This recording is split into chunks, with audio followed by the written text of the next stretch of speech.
जय हिंद दोस्तों, स्वागत है आपका हमारे एक नई वीडियो में। दोस्तों अभी-अभी एक और नोटिस जारी हो चुका है, तो आज के इस वीडियो में हम इस नोटिस को देखेंगे। ये नोटिस किस तरह से है और इस नोटिस में आप लोगों के लिए क्या खबर है, ठीक है? इसके बाद में हम ये भी देखेंगे कि एक और आरटीआई का रिप्लाई आ चुका है और ये ज़ोन बहुत कम आरटीआई का रिप्लाई करता है। तो इस आरटीआई मतलब ये जो आरटीआई है, ये आप लोगों के लिए बहुत ज़्यादा महत्वपूर्ण होगा, क्योंकि ये ज़ोन ऐसा है जो बहुत कम आरटीआई का रिप्लाई दिया है, ठीक है? तो बहुत सारे छात्रों के लिए यहाँ पे अच्छी खबर है, क्योंकि वेटिंग वाले जितने भी छात्र हैं, उनके लिए बहुत अच्छी खबर है। किस लिए? क्योंकि यहाँ पे उनके लिए सीटें अवेलेबल हो गई हैं। यानी कि छात्र ने ये पूछा था कि यहाँ पे कितना अच्छा पैनल आया था, कितने छात्रों को जॉइनिंग के लिए बुलाया गया है, कितने छात्रों ने जॉइन किया, तो इन्होंने इन सारे सवालों के जवाब दे दिए हैं, ठीक है?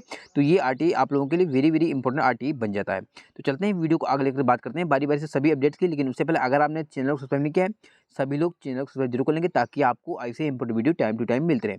देखो, आप लोगों ने पिछली बार देखा होगा, बहुत सारे छात्र ऐसे थे जिनका बाद में डीबी तो कॉल हुआ, मतलब उनका नाम आ गया, लेकिन उनको पता ही नहीं चला कि हमारा डीबी आ गया है, कब हुआ, कब हुआ, मतलब उनकी नौकरी उनसे हाथ से चली गई। आपने देखा, मैंने एक बताया भी था, ठीक है? तो इसीलिए मैं बताता हूँ, आपके पास एक ऐसा चैनल होना चाहिए जो आपका हमेशा से साथ दे, ठीक है? क्योंकि अगर आपके पास कोई चैनल होगा तो जब भी कोई अपडेट आएगा, आप उसका वीडियो आ जाएगा। और ऐसा ना करना कि आप वेटिंग में हैं, भूल जाएं कि इधर हो गया नहीं होगा, लेकिन आ जाए, आपका नाम निकल जाए, ठीक है? तो आप चैनल को सब्सक्राइब करके रखेंगे, क्योंकि ये चैनल ऐसा नहीं है कि आपको बीच में छोड़ दिया जाएगा, ठीक है? देखो, वेटिंग में छात्र हैं, आपकी ज्वाइनिंग करा के ही हम जाएंगे, ठीक है? जाएंगे तो है नहीं, ठीक है? हमारा चैनल तो इसमें हमेशा रहेगा। तो इसीलिए आपको चैनल सब्सक्राइब जरूर करके रखना है, क्योंकि कोई भी अपडेट आएगा, सबसे पहले आपके पास इन्फॉर्मेशन पहुंच जाएगी।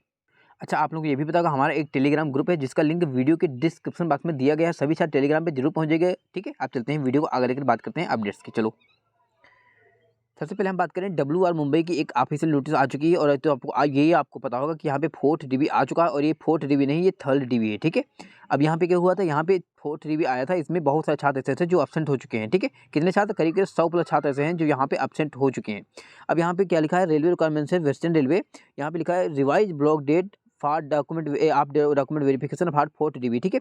तो यहाँ पे ये बताया गया कि पहले इनकी जो डेट थी वो कितनी तारीख थी, 26 तारीख थी, यानी कि 26 फरवरी थी। अब इस डेट को रिवाइज करके यानी कि एक दिन बढ़ा दिया गया, 27 फरवरी ब्लॉक डेट रखा गया। जो छात्र एब्सेंट हुए हैं, वो छात्र यहाँ पे पहुँच के अपना डीबी मेडिकल कंप्लीट करा सकते हैं अगेन, ठीक है? इसके बाद में अगर ये छात्र नहीं पहुँचे, तो इन छात्रों का कैंडिडेट रद्द किया जाएगा। और 100 प्लस छात्र हैं जिनका कैंडिडेट रद्द होगा, और बहुत सारे छात्र वेटिंग में छात्र हैं जिनको मौका मिलने वाला है। देखो, ये सिर्फ ऐसे छात्र हैं जो ज्वाइनिंग मतलब डीबी कराने ही नहीं गए। इसके बाद यहाँ पे बहुत सारे छात्र ऐसे होंगे जो डीबी प्रॉब्लम में निकलेंगे, बहुत सारे छात्र ऐसे होंगे जो मेडिकल अनफिट हो जाएंगे। तो इसमें करीब करीब 250 से 300 सीट आप लोगों को मिलने वाली है इस 778 में, क्योंकि यहाँ पे 778 का 4th डीबी में कॉल हुआ था। बाकी आपको ये तो पता होगा कि यहाँ पे जैसे सिकंदराबाद की अगर हम बात करें, सिकंदराबाद में तो 75 छात्र एब्सेंट हुए थे 3rd डीबी में, ठीक है? क्योंकि यहाँ पे 700 के आसपास में 3rd डीबी कॉल हुआ था। आपको ये जानकर हैरानी होगी कि ब्लॉक डेट इन्होंने दिया था, मात्र 2 छात्र उसमें पहुंचे और 73 छात्र फाइनल तरीके से एब्सेंट हो चुके हैं, ठीक है? तो इसी प्रकार यहाँ भी देखने को मिलेगा, अगर यहाँ पे 100 प्लस छात्र ऐसे हैं जो एब्सेंट हैं, तो यहाँ पे बहुत ज़्यादा तो 5 छात्र ऐसे हैं जो पहुँच जाएंगे, 5-6। बाकी आप लोगों को सारी सीटें यहाँ पे मिलने वाली हैं, ठीक है? अब चलते हैं आगे। ये आपने देख लिया, आगे चलते हैं आगे। यही बात इस जो उनकी जो 4th डीबी मतलब 5th डीबी होगी, वो आपको बहुत जल्द वाइट वेबसाइट पे दिखेगी। अभी आपको परेशान होने की जरूरत नहीं है, धैर्य बनाए रखो और वेट करते रहो, ठीक है? अब लोग बताइएगा आपका कितना नंबर कम है, आप किस कैटेगरी से हैं और किस जोन से हैं। अब चलते हैं दूसरे अपडेट्स की बात कर लेते हैं। चलो, दूसरा अपडेट देखेंगे, तो यहाँ पे दक्षिण रेलवे लिखा होगा, यानी कि एसआर, यानी कि साउथर्न रेलवे चेन्नई, जो उनकी हम बात करने वाले हैं, क्योंकि यहाँ का एक आरटीआई का रिप्लाई आया है। अब यहाँ पे देखेंगे, थोड़ा पुराना आरटीआई है, लेकिन हम लोगों के सामने आज ही आया, ठीक है? अब देखिएगा यहाँ पे जो आंसर दिए हम देखिएगा अच्छे से। यहाँ पे लिखा है question number 1, total 1787 candidate have been received from RRC Chennai. यानी कि टोटल 1787 छात्र ऐसे हैं जिनका पैनल रिसीव हुआ था, ठीक है? इसके बाद में कितना बताया, 17, यहाँ पे हम लिख लेते हैं अच्छे से, ठीक है? टोटल कहाँ गया,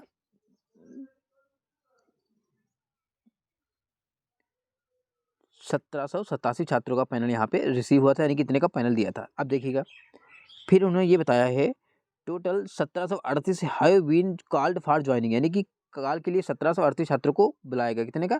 1738 छात्रों को कॉल के लिए बुलाया गया, ठीक है? यानी कि इनका ज्वाइनिंग लेटर भेज दिया गया। अब यहाँ पे एक क्वेश्चन और निकल के सामने आया है कि यहाँ पे कितने छात्र गए। देखो, अगर हम बात करें तीसरे की, तो यहाँ पे लिखा है total 1711 have joined the post, यानी कि 1711 छात्र ऐसे हैं जो यहाँ पे ज्वाइनिंग किए हैं। तो 1738 को कॉल किया गया और 1711 गए, ठीक है? तो 1738 और 1711, अगर आप इसमें से देख लेंगे तो कितना हो जाएगा, यहाँ पे 7 हो जाएगा और यहाँ पे 2, टोटल 27 छात्र ऐसे हैं जो कहीं ना कहीं ज्वाइनिंग में एब्सेंट हो चुके हैं, ठीक है? तो कितनी बड़ी बात है कि ज्वाइनिंग में एब्सेंट के 1700 मतलब 38 को कॉल किया गया, 1711 ज्वाइनिंग में एब्सेंट हो गए। भाई ज्वाइनिंग में एब्सेंट होना बहुत बड़ी बात होती है, क्योंकि कोई छात्र नौकरी नहीं छोड़ता, लेकिन ये छात्र कौन से होंगे? ये छात्र ऐसे होंगे जो दो नौकरी लिए अपने हाथों में बैठे होंगे, ठीक है। तो अभी आपको टेंशन लेने की जरूरत नहीं, इसीलिए मैं बताऊँ कि एक डिवीजन नहीं, ये चेन्नई, ये जो ये हमने आरटीए का रिप्लाई देखा, ये सिर्फ चेन्नई डिवीजन का था, चेन्नई डिवीजन, ठीक है। इसमें बहुत सारे डिवीजन है, 5-6 डिवीजन है, सभी डिवीजन में अलग अलग डाटा आते हैं, ठीक है। तो अभी आपको परेशान होने की जरूरत नहीं है। अगर आप थोड़े बहुत नंबर सजेस्ट करें तो अभी आपको रिप्लेसमेंट डीबी का वेट करना है। बहुत सारे छात्र बोलेंगे सर रिप्लेसमेंट डीबी कब तक आएगी? तो आपने देखा कि बहुत से आरआरसीज हैं जिन्होंने रिप्लेसमेंट डीबी तो दिया है, लेकिन किस में दिया है? मतलब जो 4th डीबी आई, 3rd डीबी आई, उसी में ऐड कर दिया रिप्लेसमेंट डीबी, यानी कि जो छात्र ज्वाइन नहीं किए और ज्वाइन करने के बाद रिजाइन किए हैं। तो ये कहना बिल्कुल पॉसिबल नहीं होगा कि आपकी रिप्लेसमेंट डीबी कब आएगी। हो सकता है जो नेक्स्ट डीबी आए उसी में ऐड करके दे दें, हो सकता है अगले डीबी में दें, ठीक है। तो अभी आपको शांतपूर्वक धैर्य रखना है और अपने आप वेट करते रहना, रेगुलर का काम करते रहना। आप लोग बताइएगा आपका किस कैटेगरी से और कितने नंबर्स कम है, ठीक है। अच्छा, एक जानकारी और है, जो छात्र ईडब्ल्यूएस के हैं, ईडब्ल्यूएस के सेंट्रल रेलवे मुंबई से छात्र हैं, ठीक है। तो उनको मैं बता दूं, जो 5 मार्च आ रही है, 5 मार्च, इस 5 मार्च को आरआरसी ऑफिस जा रहे हैं सेंट्रल मुंबई के ईडब्ल्यूएस के छात्र, ठीक है। तो अगर आप भी ईडब्ल्यूएस के छात्र हैं, सेंट्रल मुंबई से हैं, तो आप इसका ग्रुप कहाँ मिलेगा? देखो, इसका मैंने व्हाट्सएप ग्रुप बनाया जिसका लिंक वीडियो के डिस्क्रिप्शन बॉक्स में दिया गया था, ठीक है। तो वहाँ से आप ज्वाइन कर सकते हैं, और 5 मार्च को बहुत सारे छात्र जा रहे हैं, तो आप भी उसमें शामिल हो सकते हैं, क्योंकि यहाँ पे 5 डीबी तक आ गई हैं और ईडब्ल्यूएस को अभी तक कॉल नहीं किया गया, ठीक है। तो वीडियो अच्छा लगा है, वीडियो को लाइक कीजिएगा, चैनल सब्सक्राइब कीजिएगा। मिलते हैं किसी वीडियो में, तब तक के लिए bye bye, good afternoon, take care.